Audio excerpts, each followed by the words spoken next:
Welcome to Technology Trends, a television program about ancient history and future possibilities. I'm your host, Brian Hall. The title of our show today is Toxic Religion, the Cause of the New York Tragedy, a very topical subject. And with us is a very special guest who was featured very prominently here in Northern California at two conferences, ConspiracyCon and the Bay Area UFO Expo. It's my pleasure to bring with us Mr. Jordan Maxwell. Jordan is preeminent in his research in secret societies, occult religion, philosophy, government, conspiracies, you name it. And Jordan, welcome to the show. Thank you very much, Brian. Toxic Religion, that is the title of our program. Yeah. It's the title of many of your lectures, many of the television programs in other parts of the country. You've talked about this. As an introduction to the show, what is toxic religion? Well, toxic means deadly. And religion has played a major part in all wars for as far back as one can go in history. There's never been a religious movement in the world that wasn't a little political. Never been a political movement in the world that wasn't a little religious. Religion and politics have always understood in the ancient world that the king represented not only the governmental arrangement and system under which the people lived, but he also represented God, the pharaohs, the kings of Babylon, Sumeria. So the kings always had a dual position. They were the representatives of God, and they ran the government. And we've always had, in almost every government that's ever existed, a connection between church and state, so to speak. It was only to the coming of America where there was a religious overtone with the founding of America, but it was established that each man had his, the right to believe whatever he wished, and that government and religion should not be mixed, because we're going to have such an influx of people coming from all over the world. There should not be one state religion. We should allow all people to have their belief systems in this country called America. But unfortunately, what we're seeing happening, unfortunately, in New York has religious overtones. Yes, they have political and monetary overtones, but the whole Islamic world is a religious establishment. Adolf Hitler's Nazi Germany was a religious movement on the world scene. Most people do not realize that Adolf Hitler and the Communist Party, even though they vowed that they had nothing to do with God, the Communist Party and communism as we know it had tremendous religious implications. There are words and terms that were used by the communists and the Nazis can be traced back to religious philosophies coming out of Sumeria, Babylonia, Egypt, out of ancient Rome, where even corporate fascism is based on ancient Roman philosophies of who is going to govern the world, who will have the power to govern the earth. So these things that we are experiencing in this country, while they are obviously a tragedy, and no one's belittling that, there is much more to be known as to why these kind of things happen. And I am saying that religion, unfortunately, is playing a very big part in that tragedy that happened, and I can show you how. And yes, there is a banking, there's money, there's high politics, but the highest political movement in the world, as far as I'm concerned, is the Vatican. The Vatican is a very powerful political entity on the world stage. You mentioned God a minute ago. From what I understand in our history, more blood has been shed in the name of religion. Nothing's changed, I take it. Nothing has changed, because there's a world of difference between religion and spirituality. One can be very religious and totally miss the point on being spiritual.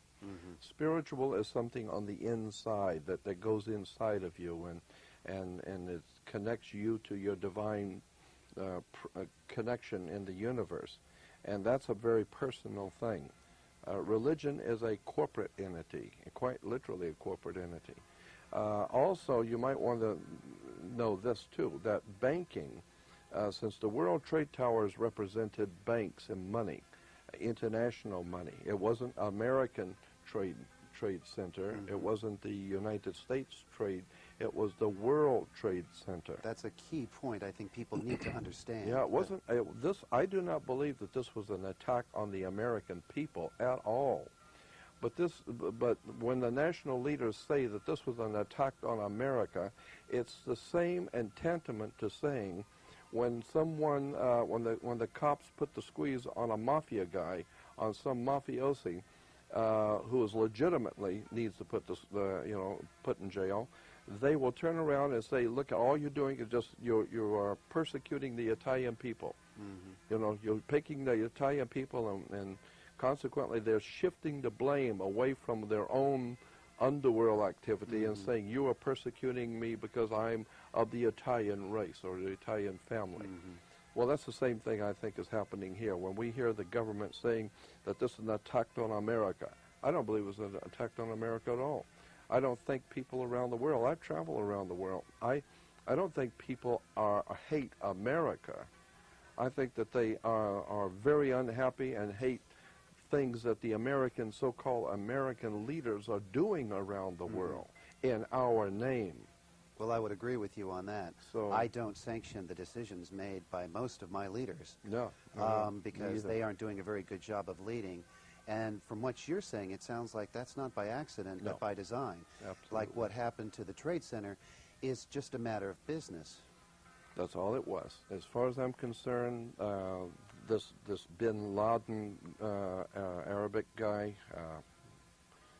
as far as I know, from what I can tell, he was a business partner in American oil companies. Now, there's a lot of stuff going on behind the scenes, as there always has been. My mother had an uncle who worked in the Vatican Secretary of State's office when I was a child. I had two federal judges. My mother had two federal judges as uncles that I grew up with in my hometown. My great-grandfather was a senator from the state of Florida. I have that kind of stuff in my blood. I've always realized that there's a whole system going on here. And when you see things happening on the world stage, don't be too quick to make a judgment. Maybe there's a lot more you don't know. You used that word system before. You've also used another word about our system that we see a lot nowadays called the matrix. Yes, as a matter of fact. Yeah. Well, two things. First of all, the word system, like our educational system and governmental banking system, the word system is a Latin word, in point of fact, that the Romans used for the sewer. It was referred to as the sewer system. Really, and so that's where the word system comes from. And consequently, it is true that that's what we have for an educational and judicial system. It is truly in the sewer. We're not being told anything. We're being lied to and deceived. We don't have leaders. We have misleaders. We have people who are manipulating, exploiting the poor around the world. This is not Americans doing this. There's a world of difference between, and wait a minute, I should go back and add this point too about the matrix that you mentioned, because I have used that term. Back in 1989, I made a television video documentary, and I called it The Matrix of Power. And I just think it's interesting that now we're having movies coming out called The Matrix. I was the one that come up with that name a long time ago. But there is a world system operating, and I believe America, one of our founding fathers said that we as Americans should not get involved in the foreign affairs of the world. We should stay right here at home, take care of our own people, and bring people from all over the world and make them a free people so that we can be free here, to show the world as an example of what could be and what we could possibly do on the earth. With all of us coming together from all nations and peoples, E pluribus unum was the motto. E pluribus unum, meaning one out of many. The idea was to bring all the peoples of the world that wanted freedom to come to America, and we would live together and honor each other's differences. And this is what made America great and what makes America great today. But there are people in this country who do not want to see America because it's a very powerful country, do not want to see America because we are a free people, and that's a threat to totalitarianism all over the world. But the problem is that the people who are running this country are not, in my opinion, not Americans. Mm-hmm. They are internationalists. They are people who have an international agenda. And it has nothing to do with who we are as a great people in America. We're talking money now. We're just talking high politics. Mm-hmm. And when you talk about international money, and everyone realizes how sinister and insidious money, big money can be. I mean, power corrupts, and absolute power corrupts absolutely. Big money, international banking is based on an occult system called the Uniform Commercial Code, UCC. Uniform Commercial Code is the code of international banking. All banks operate the same around the world, no matter what culture, no matter what country. You've talked about this code many times, and it's the umbrella code over all other codes that we see everywhere. Exactly. The penal code, a traffic code, education code. You mentioned what a code is, something that's encrypted, a secret. Yeah, well, I mean, kept like from all of us. For instance, the Statue of Liberty could not be put on land according to maritime law. According to international law, the Statue of Liberty could not be put on American land. It had to be put in water. So they built the thing out in that harbor of New York and put the Statue of Liberty out there because the law said that they could not put it on land. Why? It's because the statue is called the Statue of Liberty, not the Statue of Freedom. Mm-hmm. We're not free. Mm-hmm. Liberty is what a sailor gets when you pull into port. Mm-hmm. You ask the captain if you can have a little free time, and if he allows you to, most likely he's not, but if he allows you to have some time, then you pull liberty. You get liberty. Mm-hmm. You don't have freedom. Mm-hmm. So there's a world of difference between being a free American and being and having liberty. So that's why you couldn't put the Statue of Liberty on our land. That's a very good point you make, that the use of the language, the very subtle use that we don't even realize. It's not the Statue of Freedom. It's a Statue of Liberty, which is only something that's given to you, even permitted when they feel like it. Exactly. And any government that can give you something can take it away the same way. That's why civil rights, there is no such a thing as a civil right. That's why you have the American Civil Liberties Union, not a civil right. You have civil liberties, meaning civil comes from government, civilly of the government. Well, anytime the government gives you something, the next administration coming in can cancel it. So you don't have any rights. You have a liberty, hopefully. A lot of this stuff, the business, the religion, the politics, whether it's overt or part of the underworld, it all has origins back to the ancient world. And I understand you've got some slides, some pictures that you want to demonstrate to people where all of this symbolism comes from and the emblems. Absolutely. I would love to show that when you when okay, you're ready. Well, we'll do that in just a moment. What I was saying to you is that the governments of the world and the religions of the world work hand in hand behind the scenes. And they create all kinds of violence and revolutions and all sorts of trouble because of religious beliefs. James Billington, the chief librarian for the Library of Congress, has said in the opening of his book, Fire in the Minds of Men, that revolutions and violence throughout the world has been the work of religious thinking. Concepts and ideas of theology and religion is the basis for violence and revolutions throughout the world.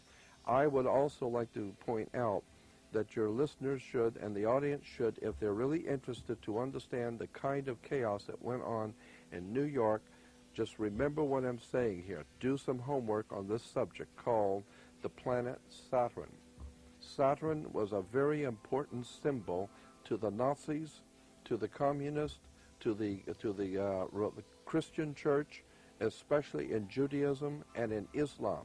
In Islam, the planet Saturn is very important. He is the god of the black robe. This is why we have judges who wear black robes and priests who wear black robes and young people when they graduate wear black robes. The black robe was the symbol for the god Saturn. Mardi Gras, a Christian celebration. Mardi Gras is a celebration of the destruction of an old order of the world, destroying, partying, raping, plundering, and the destruction of an old world order in preparation for a coming new world order. And if you go to the Rio and places like that where this Mardi Gras is held, carnival, coming from carnivorous, the eating of flesh, carnival,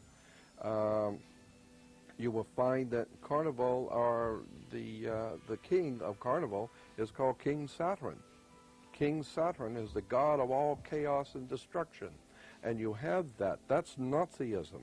That's exactly what the Nazis believed, is that you do something to cause great, terrible chaos and destruction, and it will frighten the people into giving the king more power to create a new world order. This is what the Nazis did. The Nazis burned down the Reichstag building in Berlin to frighten all Germans and all of Europe. They blew up and burned down the government building. I believe that this is the kind of thing we're seeing today, religious and political conspiracies to cause this kind of tragedy for the American people. So not much has changed, especially if George Bush Sr. just 10 years ago mentioned a new world order, Sure the did. same as the Nazis did back in World War II. Right. Using the George Bush, the father of the president, was famous for newly bringing into our language and our psyche in this country an idea called the New World Order. All one has to do is go back and read Nazi philosophy, Nazi symbols, and that's what Adolf Hitler was trying to do, is bring in a new world order. So I'm saying that Americans need to wake up and find out, where did these religious and political ideas come from? A lot of people don't realize that in Mecca, in Saudi Arabia, Mecca is a square. It's a black square. That's a symbol for the planet Saturn. Many people do not know what we call today the Star of David. The two triangles interlace becomes a hexagram. The ancient people said they were putting the hex on you. And so they put the hex on you, and you wear the hexagram. And that star, six-pointed, what we call the Star of David. In history books, you can go and read it in the library. It's called the Star of Saturn. This is why Jews still today go to a temple on Saturn's day. And it's a fascinating story about how Saturn was referred to as El. And today we even have people who are worshiping the planet Saturn in religion and don't even realize it. We are called elders. You're one of the elites. Well, how did you get to be an elite or an elder? Well, you got elected. How did you get elected? Well, it's all of these words and terms mean something, and they have a definite occult or hidden religious significance to words. Are we going to see a lot of these symbols and timing and emblems, as you've talked about, in recent events? Oklahoma City was compared to Reichstag.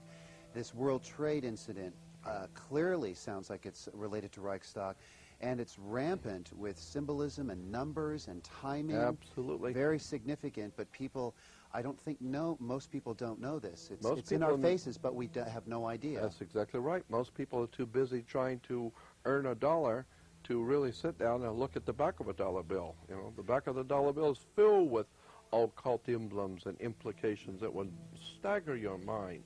If you look at the pyramid on the back of the dollar bill, look at the presidential seal, you will see the Star of David above the eagle's head. Go look at the back of the dollar bill. The 13 stars, why do you have 13 stars? Why did you have 13 colonies? The 13 stars on the back of the dollar bill make up the symbol of the hexagram.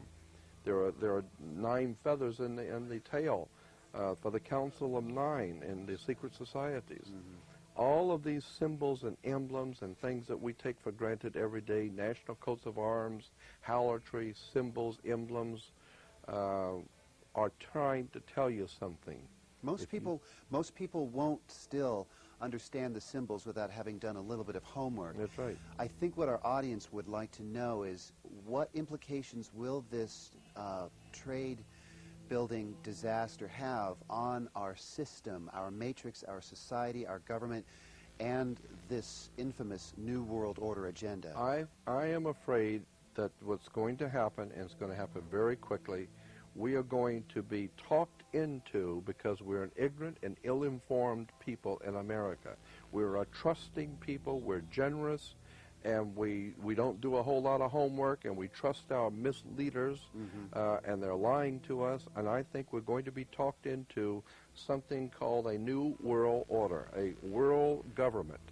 Because in order to protect us all, we've got to have a new fascist, international, Nazi world order in which Herr Führer will now save the great nation. One gets the impression the empire never fell. Yeah. I don't think the Nazis lost anything. I think they just lost a battle. They didn't they didn't lose the war. They lost a battle. Nazism is still very much alive under Operation Paperclip. The Vatican supplied all the top Nazis with identification, with passports, with money.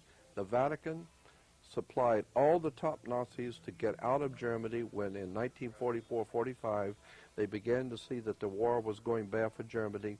The top Nazis were quickly and quietly slipped out of Germany because the war was going bad. The Vatican formed something called, and go do your homework. The word is a rat line, R-A-T-L-I-N-E, rat line. The Vatican had something called a rat line in which they were getting top Nazis out of Germany, sending them to Uruguay, Paraguay, Brazil, and the top-of-the-line Nazis were being brought into America to operate in the Pentagon and into our government here, so that our government today is just filled with Nazis from the old regime. But Americans don't know that. They have no idea about Operation Paperclip. There are a lot of funny things going on with our space program, and a lot of that is run by Nazi scientists brought over. I mean, we're told that we went to the moon, and we're doing all this great stuff in space with good old American ingenuity, like Dr. Werner von Braun and all of the German Nazis. NASA itself, that whole National Space Administration thing, is a Nazi outfit, period. It's run by Nazis. It's financed by Nazis. It is a total Nazi outfit. And this is what blows my mind when I see Americans seeing the space shuttle going off and everyone's applauding. And I'm thinking, what are you applauding for? You're not going anywhere. I mean, you're going to pay for it, but you're not going anywhere. How many people know how much pollution is blown out of the back of that rocket into our, and who these people are who are running NASA? Look at symbols are very important. Words and terms and symbols are very important. So I'll give you an example. Let me give you an example by showing you a few slides. Okay, let's do that. And what we're going to see is just something that you see all the time. Pictures that you see all the time, but you just didn't know what you were looking at. Okay. Very clever. Very, very clever. This should be very fascinating. The first time, for instance, the papal headdress. People have seen the papal headdress the Pope wears. That headdress is referred to, that papal headdress is referred to as the Pope's mitre, the papal mitre. And many people have seen that headdress and never realized where it came from. As a matter of fact, let me give you a better picture. Now, with this particular picture is a wood carving from the Middle Ages of Jesus going before the high priest Caiaphas, the Jewish high priest. And the Jewish high priest is wearing, this is a Jewish high priest wearing the papal mitre. And this is exactly why the Pope today wears the Jewish yarmulke. He wears the Jewish cap, skull cap. Because there's a very definite connection between the Vatican and the old ancient Semitic, what do we call it, Sumerian, Babylonian, Akkadian system.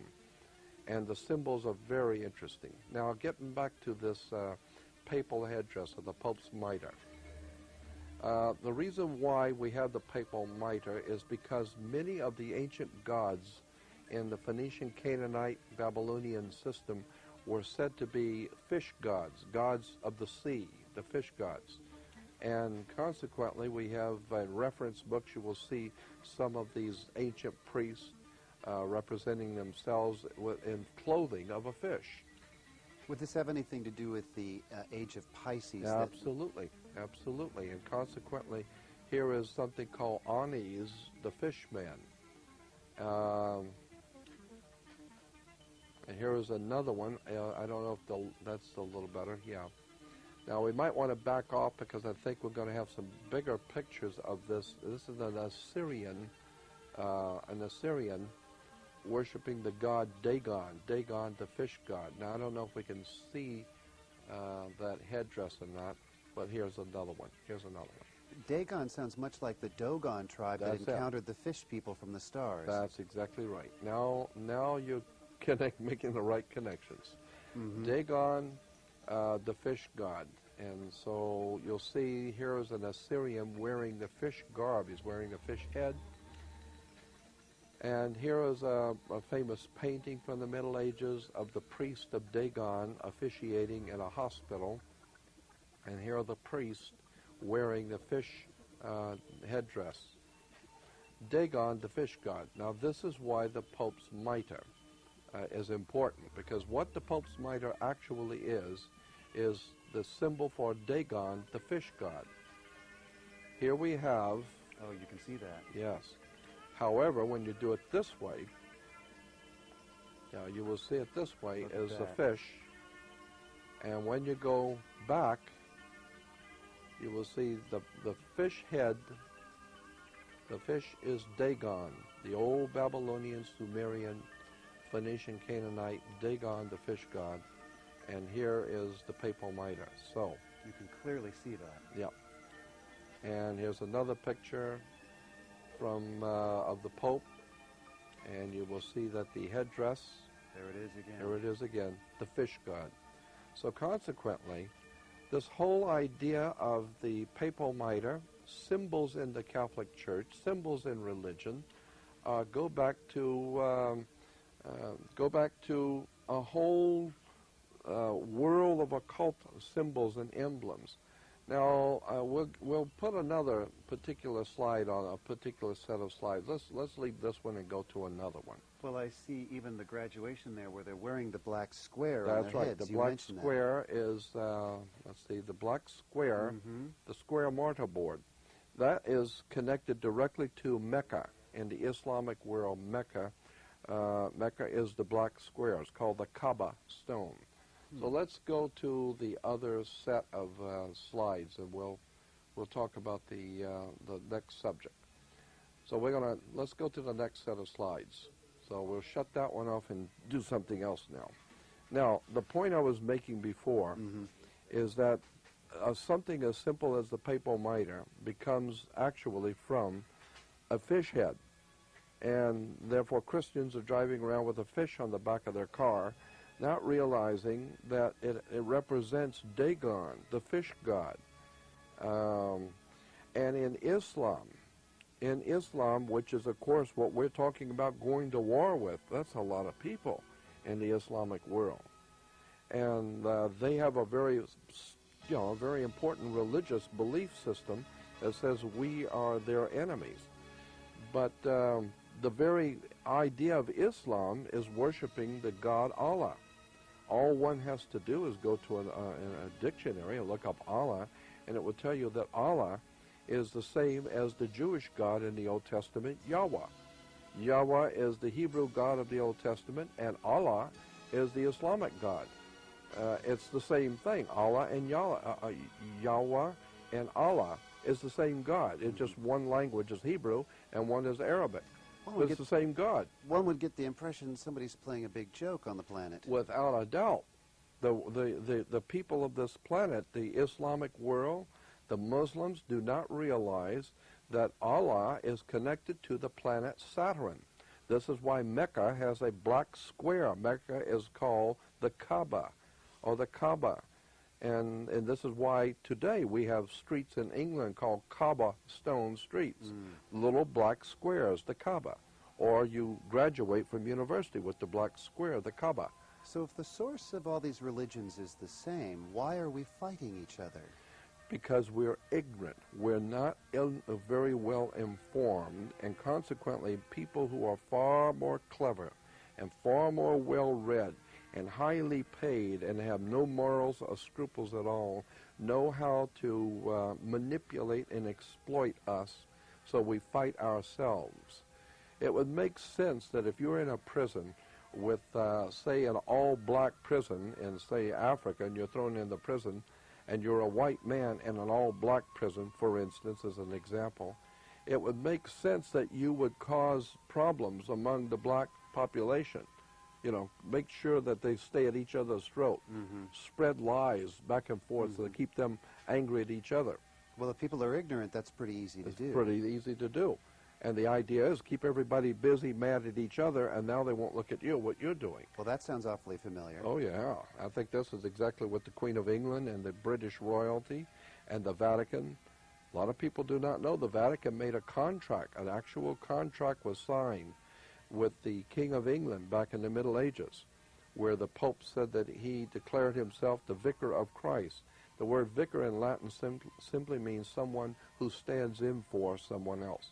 So the idea of today, we know the Pope is the Vicar of Christ. What does that mean? It means that according to the Vatican concept that God created the whole heavens and he created the earth, he gave the earth to Jesus, his son, and so consequently Jesus owns the earth and everything on it. But since Jesus is not here right now, somebody has to run the earth, so consequently the Pope is going to stand in for him till he gets here, right? So he's the Vicar of Christ. However, the Pope is very busy and he doesn't have time to run the whole earth. He's got important things to do. So he made a contract, an actual legal contract was drawn up between the King of England and the papacy, in which the Pope gave in a trust document, and a trust set up the whole world in a trust and gave it to the King of England to run. A lot of people are totally unaware of this contract between Rome and the King of England to rule the world. And at that time, the people who were called English became known as British. British comes from a Hebrew word, berith. In Hebrew, the word berith is a contract or a covenant. And ish in Hebrew means man or men, can be singular or plural. Therefore, berith-ish, contract man, or man of the contract, or British, the man of the contract. This is why in the Western world, anything you're going to do in business requires a contract. That's the way the Vatican set it up. Sounds like the way the mafia works, That's exactly right. They put a contract on you. This is, you want to buy a car, you sign a contract. All international banking is based on contract. Consequently, all international banking law is based on Vatican canon law. Vatican canon law is the basis for international banking law all over the earth. Now, how many people know that? And once you understand how the Uniform Commercial Code that runs the banks, also they bought you. And that's a whole story, how you were born, how you were bought by the banks when you were born. That's an extraordinary story. That is a long story. Let's get back to a particular, another symbol that a lot of people have heard about. Remember the movie Indiana Jones and the Raiders of the Lost Ark? Yes. Okay. Indiana Jones is commissioned by this government. For some reason, this government decided they wanted to find the lost Ark of the Covenant, which is a Jewish symbol in the Old Testament. First of all, where did Indiana Jones go to look for the lost Ark of the Covenant? The first place he goes to is Tibet. Why would he go to Tibet? Well, first thing he finds in Tibet was another Nazi, a Nazi looking for the lost Ark. Nazis played prominently in that film. Absolutely. Now, why was Indiana Jones and the Nazis meeting up in Tibet? Now, after that, they go to now they know where the lost Ark is. Where do they go? Do they go to the Holy Land? Do they go to Jerusalem to find the Jewish lost Ark of the Covenant? No. They go to Egypt. Why? And they find it in Egypt. Why? And the Nazis are there in Egypt. And incidentally, go back and watch the movie and you'll find that the Nazis were being led by a Frenchman. A French archaeologist is leading the Nazis. What is going on here? Why are Frenchmen leading the Nazis? It has to do with a secret society that is highly connected to the Nazi world movement in France called the Prieuré de Sion, the Holy House of Sion. The Prieuré de Sion is a well-known, established fact of life now that we know that there's been for many hundreds of years a secret society operating in Europe called the Priori di Sion, or the Holy House of Sion. And they are heavily connected with the world Nazi movement, international fascism. This is what Steven Spielberg, I believe, is trying to tell you, that you better go back and look at this whole idea of the lost ark. It's not in Jerusalem. It's in Egypt. The Nazis are looking for it. The Americans are looking for it. Why? Because there's something going on here they haven't told you. You need to do your homework. Now, let me show you. Here, we will see here the Ark of the Covenant. Now, here is the Ark of the Covenant in the middle. That is on the New York State seal for the state of New York. You will see the two angels, and then between their wings is the Ark of the Covenant. Here is a classic picture of the Ark of the Covenant of Israel. Now, why is Indiana Jones looking for the lost Ark? First of all, it's called the Ark of the Covenant. And as I said, the Ark of the Covenant, a covenant is a contract. And it's important to remember that a covenant is a contract. There is the lost Ark again in a typical painting from a Christian book. Now, again, you'll see the angels on top. If you'll remember in the movie, and they're beautifully done, those angels that were on top of the Ark of the Covenant. And here it is again, the high priest of Israel with the Ark of the Covenant. Now, what you need to understand now about this symbol is that the Ark of the Covenant in the Old Testament, in the Bible, is a story. And it's based on an original story that we have never been told. The original story was not a Jewish Ark of the Covenant, because there was no Jewish Ark of the Covenant. What, in point of fact, there was in actual history, here's another picture of the Ark of the Covenant being carried. But in point of fact, here's another picture. I've got quite a few pictures of the Ark being carried into Jerusalem. And we're told that the Hebrew people, they carried the Ark of the Covenant. There's another classic picture. Now, what I'm saying is that when you do your homework and go to the Jewish reference works, you will find that the Ark of the Covenant was actually an Egyptian symbol, and it was referred to 1,000 years before there was ever such a thing as an Ark of the Covenant. In Egypt, there was something called the Ark of the Contract. The Ark of the Contract was an Egyptian Ark, not Hebrew. And even in Smith's Bible Dictionary, get the Bible Dictionary, Smith's Bible Dictionary, and in it you will see, and if you could zoom in on that line underneath of the picture, if you can, a little bit, you will see that it says there that the word ark was adopted from the Egyptian. There is an Egyptian ark. That's from Smith's Bible Dictionary. Now here's another one from another Bible dictionary. And just stay there because we're going to have another picture. Now focus in on that picture in the middle. Put it into the middle, and you will see, there it is again, the Egyptian ark or sacred chest. So consequently, the whole idea of the Ark of the Covenant was actually called the Ark of the Contract. This is a drawing of the actual ark that was taken out of King Tutankhamun's tomb, King Tut's tomb. There is an actual picture of King Tutankhamun's Ark of the Contract. This Ark of the Contract, incidentally, was supposedly a contract between the gods of Egypt and the pharaohs to rule the world. So it was referred to as the Ark of the Contract. It sounds like those who put together the movie Raiders of the Lost Ark and perhaps other movies out of Hollywood have done their homework. Oh, absolutely. No doubts in my mind about it. Maybe you could zoom in on that picture where the red arrow is. If you'll zoom in on it a little bit, you can see that's there. Here are Egyptians carrying the Ark of the chest of the contract. Now, next we'll have up on the, here's another picture from an Egyptian reference book. Let me show you here. Okay, now there is another picture in Egypt of carrying the Ark of the Contract. But remember, we're talking about at least 500 to 700 years before there would have been an Ark of the Covenant. In Egypt, there was an Ark of the Contract. Go down on the bottom, and you can maybe zoom in on that one, and you'll see there again is a picture of the ancient Egyptians. This is from an Egyptian book I got while I was in Egypt from the Cairo Museum.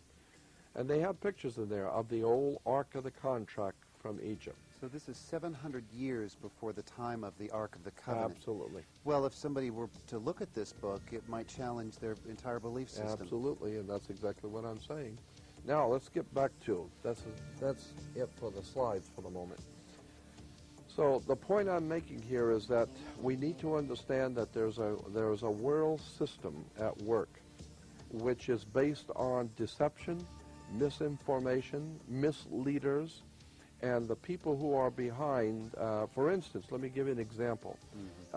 In the old Celtic Druidic system in Northern Europe, what we would call the white man's established system in Northern Europe, there was a very powerful priesthood called the Celtic Druids.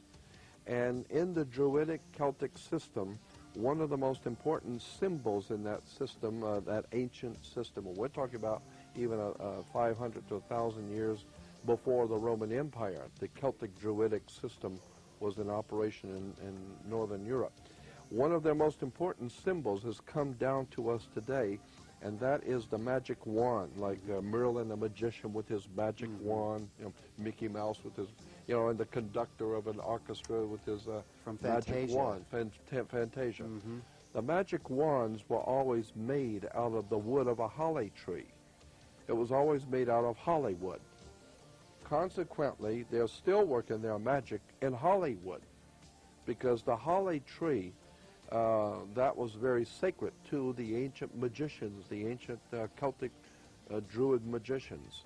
All of our governmental superstructure in America, and listen closely to this, all of our governmental arrangements in America, all of our religious institutions in the Western world, all of our governmental laws, jurisdictional laws, regulations, codes, all of these things which govern the Western civilization are Druidic.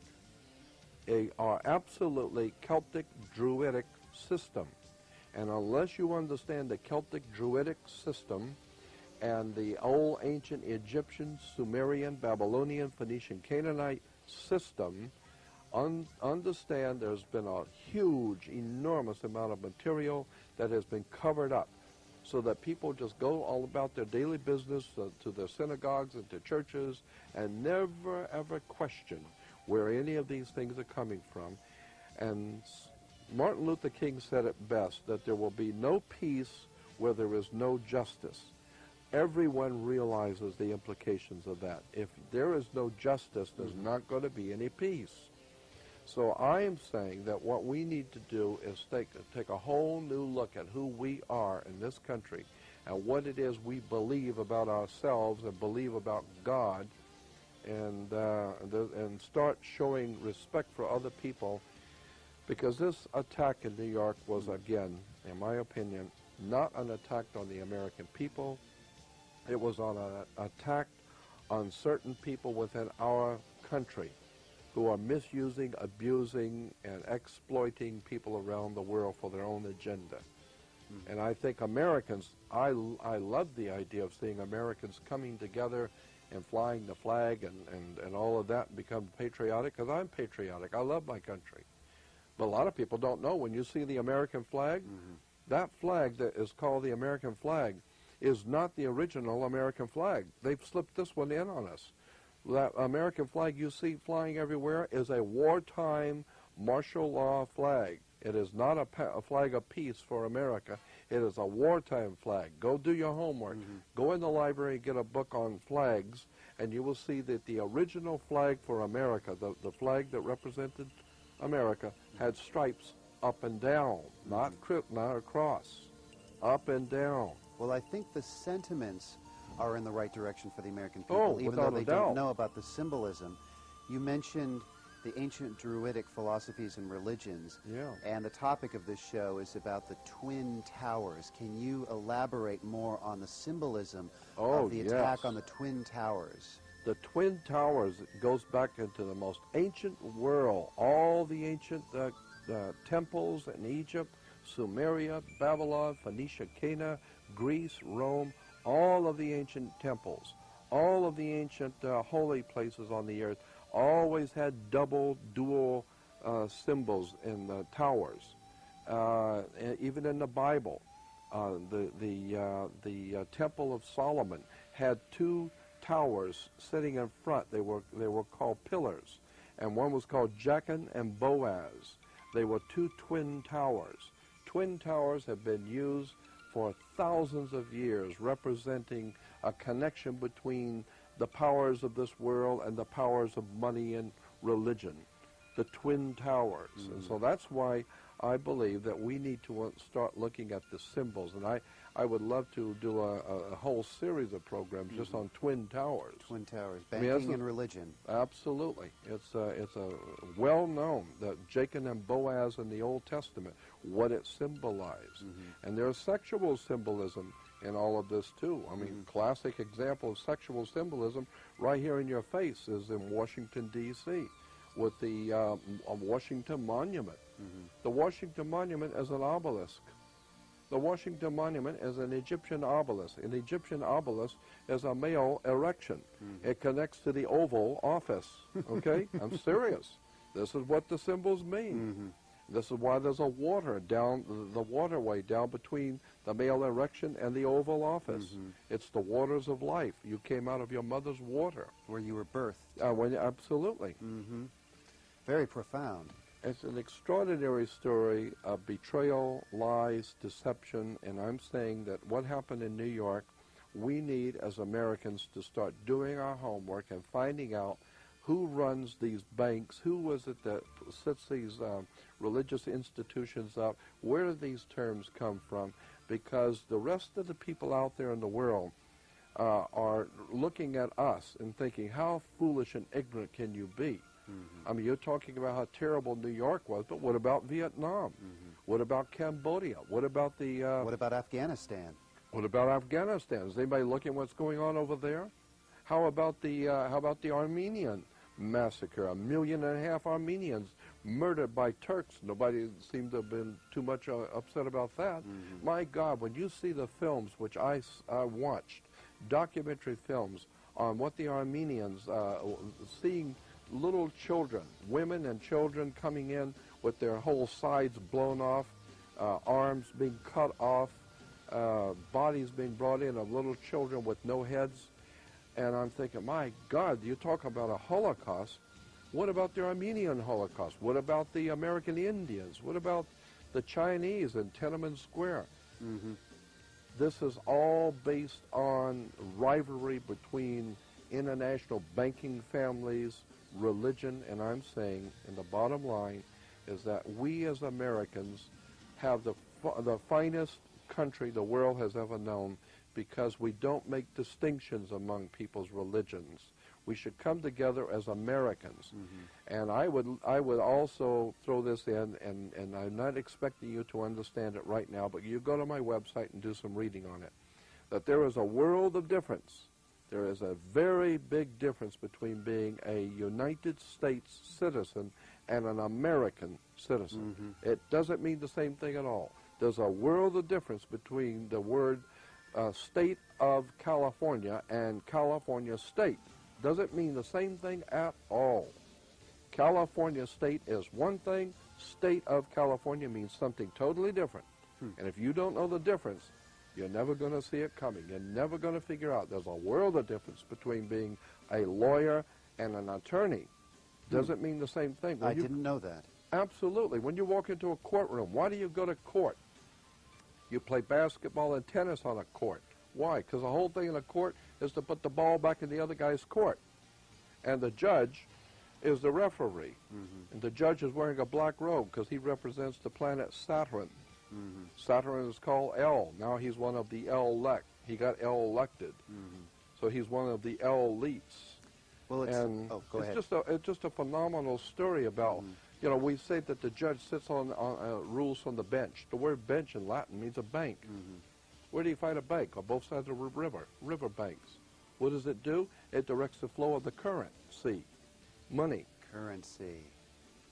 We need to understand we've been lied to, deceived, and this kind of information is now more so than ever needed. Well, I would agree with you about that. I think a contemporary audience would as well. I think they would want to look at your website and learn more about this, about what the Uniform Commercial Code means to them, what banking, what religion, what the New World Order means, what the attack on these Twin Towers means, also an attack on our military through the Pentagon, what that really means, what profound effect this is going to have on our lives if we don't understand what's going on and do our homework. That's it. And I would certainly hope that we as Americans will not agree with being used as pawns in this big global game that's been going on. Right. This was a big step towards a new world order. I agree with you. You can bet on it. I would definitely encourage people to find out more about this information. I think anybody watching this show will feel motivated to learn more and activate him or herself, empower him or herself. This is, I think, some of the most important information we can get, at least in these times right now. Oh, you can bet on that. We're coming to a head with something, and I it's think been most hidden. Americans can feel it. And it's been hidden for far too long, really hidden in such a way that people will never even suspect. That's why I'm doing what I'm doing. I'm trying to awaken America to look at the symbols, check the words, see how we're being manipulated and exploited for our ignorance. There's a world of stuff that we just have not been told. That's why I would suggest if you go on my website, read all about it. It's www.jordanmaxwell.com. All That's one word. All one word, all lowercase. Right. www.jordanmaxwell.com. Right, and the Jordan is like the Jordan River. It's Jordan, D-A-N, jordanmaxwell.com. Jordan Maxwell.com. Right. I would also like people, if they would, the local people in our area, to contact me if they want more information on these subjects, or if they want to contact Jordan Maxwell through me. My name is Brian Hall. I am the producer of Conspiracy Con. Jordan, as I said earlier in the program, was featured prominently, and he talked about these things. You can call me at area code 408-266-4749. My website is www.conspiracycon.com. That's all lowercase, all one word, conspiracycon.com.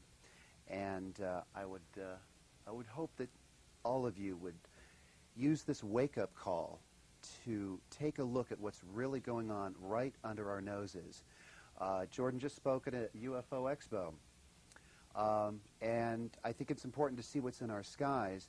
We should watch the skies, but I also think we should watch our backs and figure out what's going on under our noses in our own backyard. So please contact Jordan or me, either of us, it doesn't matter. Do your homework.